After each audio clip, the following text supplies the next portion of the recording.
This podcast is produced by the Center for Deployment Psychology at the Uniformed Services University of the Health Sciences.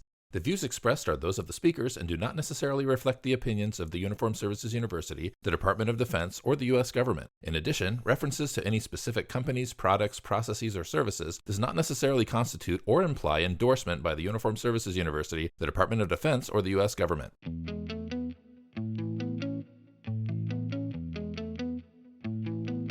Welcome to CDP's podcast, Practical for Your Practice, where we give you actionable intel to support what you do.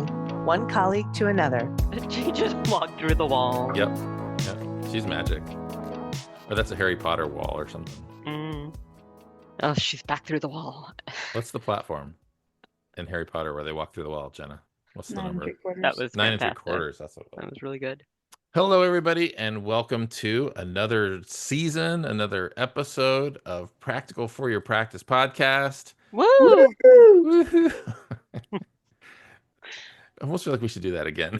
It was so perfect. Carin and I wooed right when we should have wooed. And I'm Kevin Holloway. I am one of your hosts today. I'm joined by my fantastic colleagues, Doctors Jenna Ermold and Carin Lefkowitz, the Woohoo Girls. I guess. Woohoo! Woohoo. And we're here for another season. Like, we made it. We I made it told back. you we would You make did. it, Kevin. You did. I told you we'd be back. I And had here we all the are. faith. Yeah. So we are here to kick off another season. This is going to be a fantastic, fantastic season. We started last season by looking back a little bit, just seeing, how things were going and looking at some of our analytics and things like that. So I pulled up some of these again, if you're interested. Nice. Yeah, for sure. So- 7. Yeah, this should be a new feature, and we can bore everyone with stats, right? No, I mean, what's cool is, we've done 73 episodes of this podcast to this point, if you can believe it. That is wild. Do you think there's anybody listening who has listened to all 73? Like, If you is there have- somebody who My dislikes mom. themselves that much? Or your mom?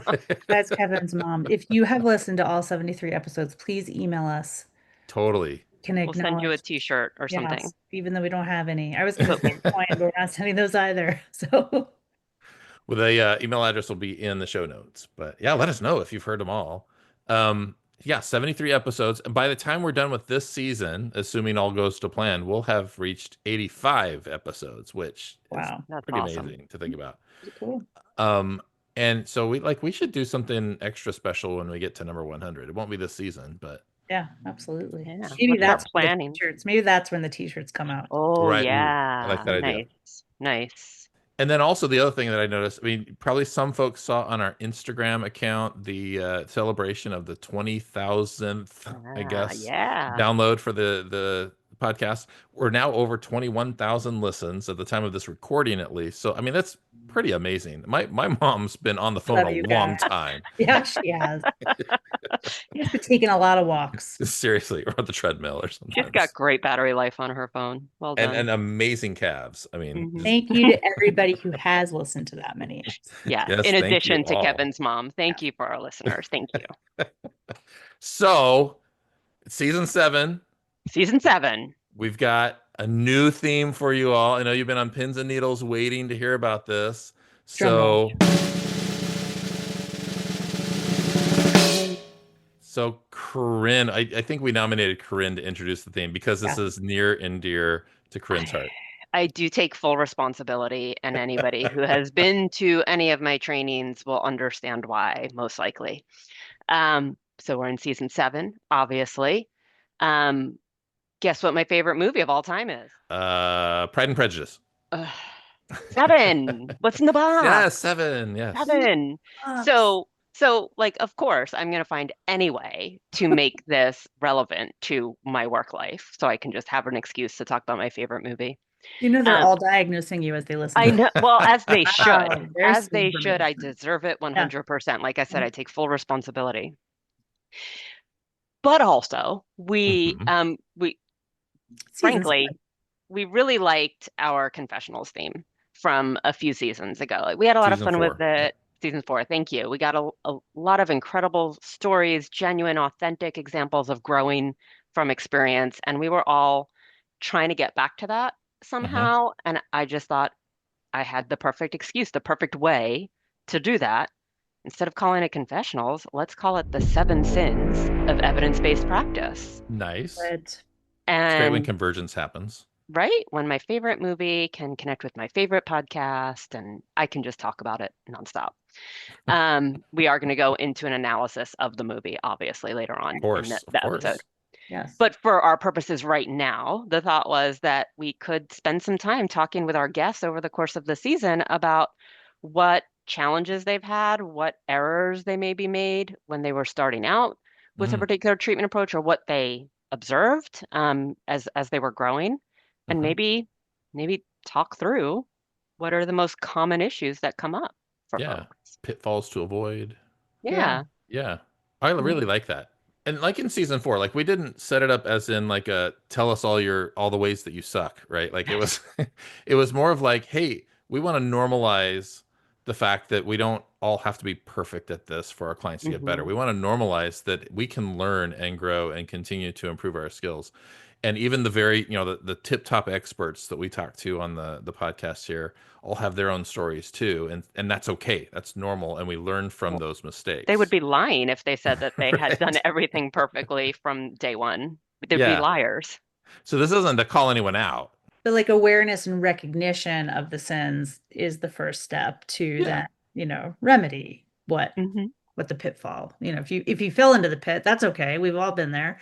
And Yep. then how do we pull ourselves out? So we're gonna start with episode 1 of season 7 by sharing the sins that we've enacted Mm, ourselves as we were, um, well, as we practiced, really. yeah. I won't even say in the beginnings of our career, it can happen anytime, right? Yesterday. Yeah, like Right. for example. So really, this is consultation for the three of us That's what together. I'm saying, Yeah, yeah. yeah. I like that a So lot. who wants to consult first? Who wants to make an admission first? I could step up to that if you want. All right, do it. All right. Well, so the way that you've put that out there, like I'm thinking about how do I couch this, but I guess to me, one of the things that stands out to me is, and maybe I've talked about this before. Nobody's going to be surprised when I say consultation, right? This comes up literally every episode of the We podcast, do but mention it every now and again. we I'm sorry, do. console what? But I That's think back to my own like training days, especially, but even now, of course, but training days, like in grad school, I don't know anybody that loved videotaping their sessions and then showing them to a group and letting everybody pick apart what they did. Like that was painful. And Torture. yeah, I really longed for the day when people would just leave me alone and I could, practice and just feel confident because nobody's giving me criticisms. And frankly, like looking back on that, I never thought I would say these words, but I miss that. Like, right. I Hmm. really miss somebody kind of watching and pointing out, like, hey, maybe you could have said that in this other way. Or what were you thinking about when you asked that question? Like, gosh, I miss that. Like, wouldn't it be great to have those experts sitting right there, or at least, time, a bit of time later, giving me some insight and some thought. So that's part of my sin, right? The Okay. sin of not seeking consultation, perhaps, but I think it's part of a larger one, and that is, um, I think oftentimes we think of EBPs as these overly rigid, checklists of things to do, which again we've talked about before, that they're not really that. Like there's a structure, a way to approach it, but it also isn't that you can kind of do whatever you want and call it an EBP, you know. Hmm. And so I think sometimes without consultation we have a tendency to stray, to Drift. Yep. drift, right? Maybe we start to incorporate things that never really were part of the protocol because we kind of liked it and it seemed like our gut was telling us this was a cool thing to do. Um, I'll give you an example. Like in my internship program, for example, doing EBPs for PTSD, I remember there was kind of at the time this idea like, well, gosh, wouldn't it be really cool if we could like mix this with hypnotherapy, for example? Like if we could get somebody hypnotized and relaxed, first of all, before we go into doing whether it's imaginal exposure or some other kind of work on the trauma, like maybe that would give us a lot better gains. And so it was kind of at the time, it felt like it was all the rage to figure out what are the ways that I can like put my own spin on this EBP. And frankly, it turns out that most of the time when that's been checked out, when we're talking about mixing or combining therapies, we don't get as good at outcomes. Like, and it's not that there's never a better way to do something. I certainly believe in that, but show us the data, right? Like, so sometimes we have people that want to take PE and CPT and mix them together, or you know, uh, CPT and equine therapy and mix those together and whatever. Or, let's start this session off with hypnotherapy before we get going, or like whatever. Yeah. And it's not a slam on any of those things, but the it comes down to what are we doing, right? Like, what do we know about what we're doing? And if we are sticking with the EBP protocols, the way that they've been researched and validated and understood, can be a lot more confident in what the outcomes are likely to be. I had a supervisor say this to me at one point. They said, look, if you start mixing and matching pieces, this is when I was all like excited about this idea of like maybe we can do the hypnotherapy. He's like, no, let's not go there, because how arrogant is it to think that you on the fly is going to develop a therapy that's way more effective than the ones that have been researched, for years and years and years and years, and we get good outcomes for? Like, that's So kind like of a good point. the pull to make EBP stew can be strong. Mm-hmm. Yes, To be EBPs too. I like that. an EBP mixologist. right. And maybe that comes from our like design, I think it comes from a good place, right? Like maybe we can Absolutely. even get more benefit.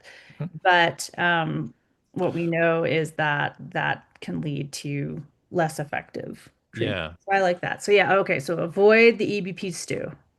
Avoid the EVP stew. And, like you said, it comes from a good place. I think sometimes we really want to personalize because our client is so special, right? Or their circumstances so different.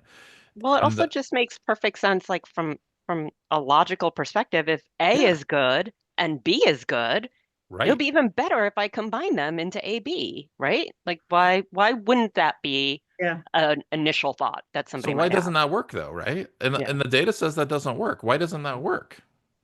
Yeah. Are you I mean, asking me? Do I need to write a research study on it? would you on the fly, right? Well, no, I mean, some thoughts that I've had is that, just because you have two pieces that you've crammed together that are pretty good alone doesn't necessarily make them better. Hmm. It's not like chocolate and peanut butter, right? Hmm. Um, because these very often these approaches that we're combining are really coming from different places. They've got different Hmm. theoretical backgrounds behind them. Like, those interventions were designed based on different ways of understanding PTSD in this case, or other things. And so it could be that, they're just not theoretically consistent. We might be undermining one of those pieces we're throwing in there while we're doing this other piece, Yeah. and so I think that's the thing. It's an empirical question, right? Maybe combining pieces of other therapies would work great, but guess what? None of the studies that we've looked at so far where we've done that Mhm. has resulted in better outcomes. And so I'm Right. open to it. Show me the data. But at least so far, I think to me that would be the sin I'd throw out there that I've experienced, is this pull for EBP stew, this pull Hmm. for I can make a modification, and a not theoretically consistent modification to this therapy and expect to get better outcomes. And again, some of that is maybe hubris on my part, but some of that is also just, look, the longer you go without consultation, the easier it is to drift, Yeah. right? The easier it is to kind of start incorporating elements that weren't really part of that therapy to begin with. So I don't know, is there an easy way to distill that down? Well, Mm. I must be hungry because I have another food thing. I was thinking about like Bernaise sauce is delicious and Mojo sauce is delicious, but boy, would they suck if you put them together, right? Because the one sauce would overpower the other and you would like dilute the taste of the Bernaise, right? So Right. I think that's part of it too, is when we wind up doing that. And the example I can think of is when they added cognitive restructuring to PE, it was like Mhm. it was so almost was like more overwhelming. And so it diluted the Hmm. impact Yeah. of the effect. So stay on this, keep your recipes pure and make sure, chef is there to consult and taste what you're making. And let me put the caveat out there. That's not to say that whatever the written protocol is the best we can ever do, and we can never do better.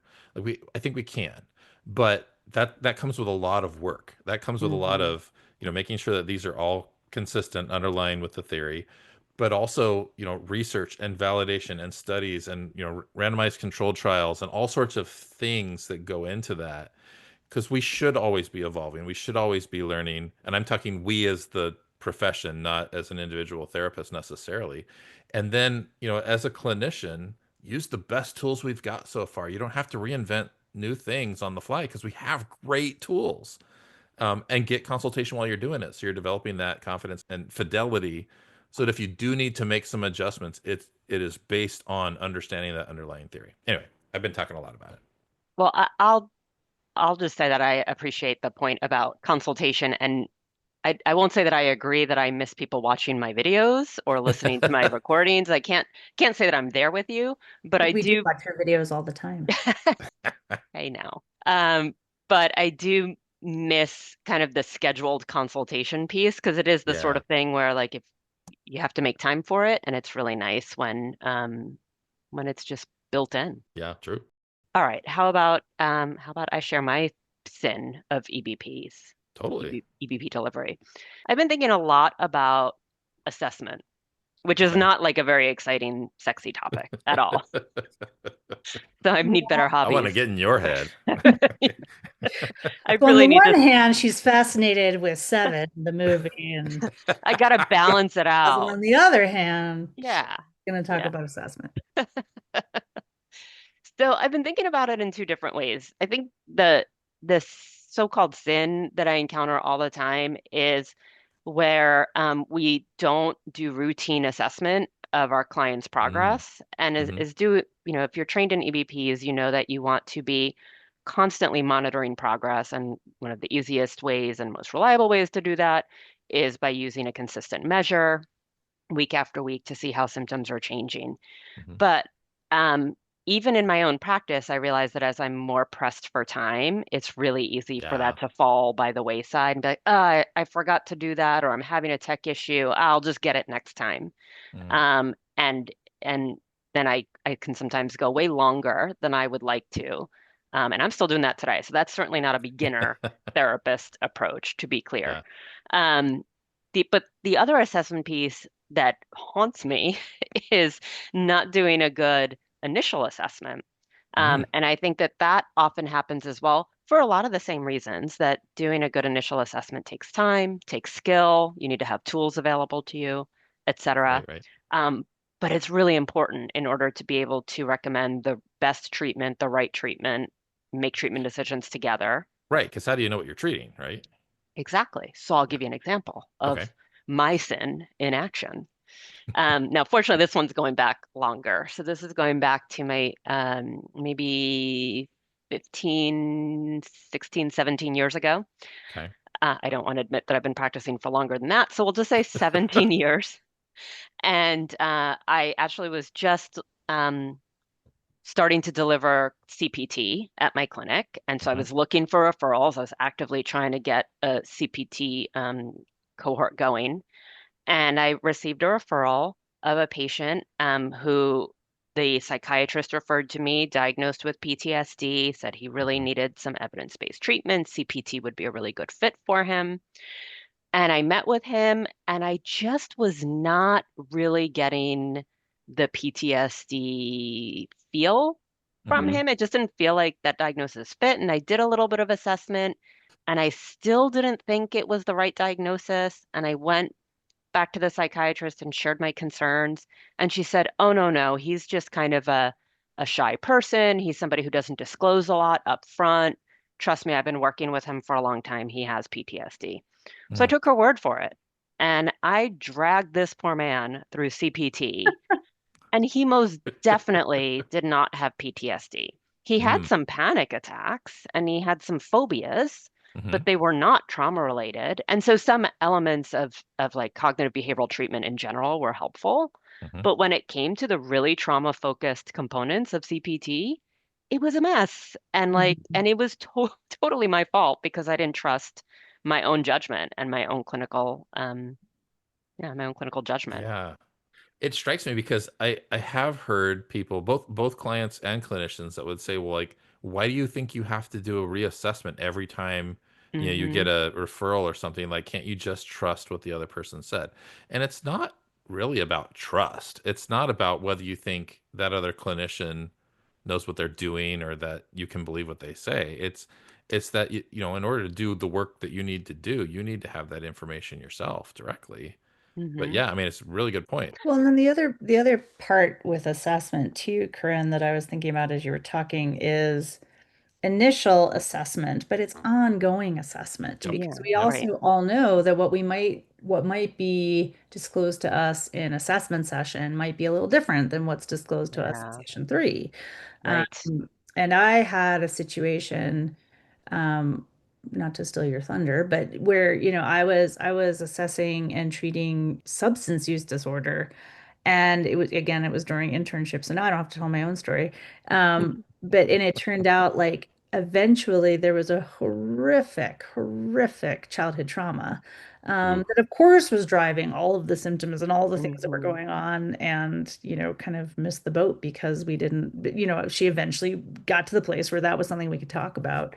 Um, Well, that's an important point too, like Yeah. the ongoing nature of assessment and also even doing your own assessment, even when they came Yep. referred to you, is important because the client's willingness to talk about certain things may shift Right. over time. Their comfort level, their motivation might shift with time. Even So it would thinking be about kind what's of, relevant to share can yeah, change. yeah. Yeah. So, like why should we just base our approach on an assessment that was done 6 months ago Right. versus now? I think we forget sometimes they may not, they've never done this as a client before, sometimes, many times, Right. right? It's like they don't know. So that can impact things. And I think even coming back to your point, Corinne, about using validated measures for this ongoing assessment too, like Hmm. just to track progress of therapy. Are they improving? Are their symptoms reducing the way that we would expect at this point in therapy? It turns out we as therapists are not terribly good at measuring that with our guts. Like Yes. we often think that we're just gonna be like, well, I'll just know that they're getting better. I'll just feel that they're getting better, or not, or whatever, and I'll just notice it. And the fact is, it turns out we're really not good at that. Like it's really great to supplement that with some objective data that can help Yeah. us make, more informed decisions. Well, guess what? I have a story about that too, actually, now that you mention that, a recent Okay. story, which like I think speaks to the fact that we need those measures as well because we're biased in our own Sure. right, right? And so I have a client who's been working on insomnia disorder treatment. He's been getting CBTI. And from my perspective, if I were just to base his progress on like what I see on a sleep log, I would think we were not doing very well. The numbers are not where I would like to see them. Hmm. His sleep is not where I would like to see it. But I tracking his progress with the insomnia severity index, and his score has changed dramatically in the Hmm. Hmm. past 2 weeks for the positive. He's way more satisfied, way happier, feeling way more in control of his sleep. And I would totally miss that. And I would absolutely be reacting in a different way if I hadn't done that measurement, if I Yeah. had just been based on like what I expect to see or what I think it should be. Interesting. Yeah. Hmm. Maybe assessment is sexier than we thought it was. See that? Hmm. Well, that's my sin, not doing assessments consistently. And I love what you said earlier. I think it's important to remind ourselves before we hear Jenna sin that sins doesn't mean we're bad people, right? Like in Oh this no, I'm a context, bad we're talking person. about. I'm a bad person. I was gonna say it is Corinne, Kevin. True. Well, that's true. It's Okay. fine. Never mind. Take all that back. No, just, that to remind ourselves that again, like this is all part of us getting better as clinicians, as providers, and recognizing what those pitfalls are and where we can improve. Like nobody's perfect, right? And Ah, so we're not what a trying to call you segue, out. Kevin. What a segue. Oh, here we go. Go Oh, ahead. tell us your sin, Take, Jenna. you have the floor. I think that's a good segue because what I was thinking as you were talking, Kevin, is we're human, right? Like we're human Yeah. and we're providers, right? And I think, to Kevin's point, we're not saying people are bad, but people are human and fallible and fall into these pitfalls, Except Corinne. except for Corinne, she's bad. Thank you. And this sort of feeling that we have to be perfect, that we have to not have these, pitfalls impact us, that we have to do things with total perfection, I would say is another sin. And I don't mean that we definitely want to make sure we're trying to be, keep fidelity as much as possible. But Hmm. I can say that in my history as a psychologist, as a therapist, and certainly in consultation, sometimes that feeling that one needs to wait until they're absolutely perfectly ready, and I Mm. don't even know what that mark is, to be Right. trained to this level before you would jump in and do something. And I think a really valuable lesson that I've learned, and I think this is true, not just in therapy, but in many things in life.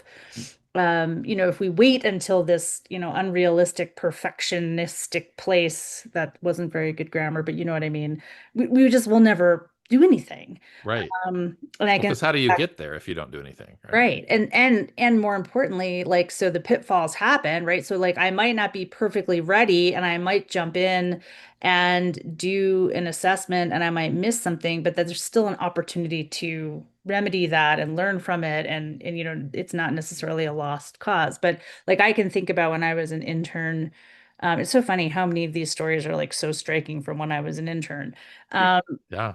I you have to co-run groups. And so, I was terrified to kind of co-run the anxiety management group back at that time That's so meta. because I wasn't going to be totally perfect at it, right? I was anxious about running the anxiety management group. And one day, my co-facilitator was sick. My supervisor was sick and couldn't show up, and the clinic was short-staffed, and I had to run group all by myself. Mm. And the exposure happened, and my SEDS went up to 95, and I hung in there and kept teaching and said something really brilliant, like core beliefs are beliefs that you believe to your core. That was my Well, brilliant you're not wrong. You're from not that wrong. day. That's deep. But and then that, kind of moved on from there. But I think again, like on the one side, we want people to get consultation and not be too confident. But on the other end, like you can't be too rigid and perfectionistic, or you're never going to step in and, do some things that are really important for our clients to be able to recover from things. So, Totally true. It's a so good that, counterbalance to the other one. Yeah. yeah, Yeah. it's kind of a counterbalance. So it's okay on both sides. Don't wait. Don't wait. Right. Yeah. There's one of the YouTube workout videos that I do. There's an instructor who says something like, basically, like, don't get down on yourself if you can't do this perfectly. And he says, everyone starts somewhere and no one starts at the top. And like, True. sometimes when I'm trying to hold a plank for a minute and a half, I really feel that in my, no pun intended, in my core. But it's totally true. I mean, and with any of these treatments, you have to start from a place of imperfection. Right. That's Right. how you learn it. Plus, here, spoiler alert, your client doesn't have the script, right? Like your client doesn't Right. like, if I know when we did the confessionals episode, I talked about using the term sudsworthy in my session.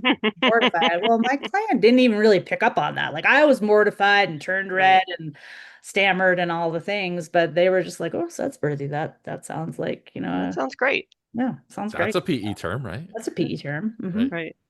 Habituate and sudsworthy. They're both PE terms.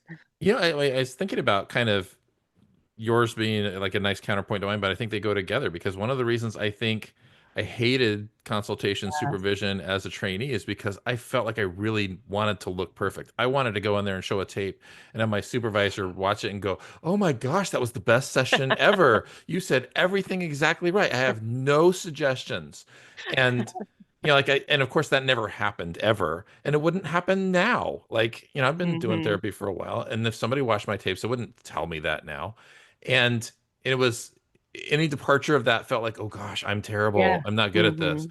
And these days, like it would be great. I would love to say, have somebody like pick this apart, like help me see it differently than I see it now. Not because I think I'm so perfect and please knock me down a peg, but like, gosh, that's valuable. That's how we learn. That's how we Hmm. improve.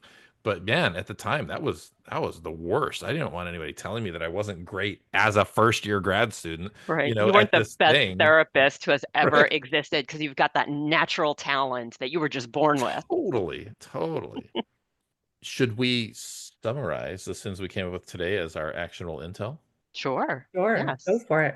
Incoming actionable intel. Well, I mean, so I think I went first, right? So mine would be, don't stray too far from the published validated protocols, right? Watch for drift and creep, get consultation. Mhm. So maintain your fidelity. Keep the béarnaise away from the mojo sauce. Right. Well done. Mine was the sexy assessment sin, Right, if you right. remember.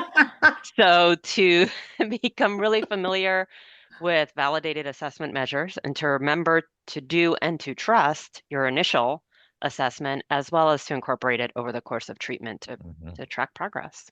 And mine was don't let perfectionism hold you back.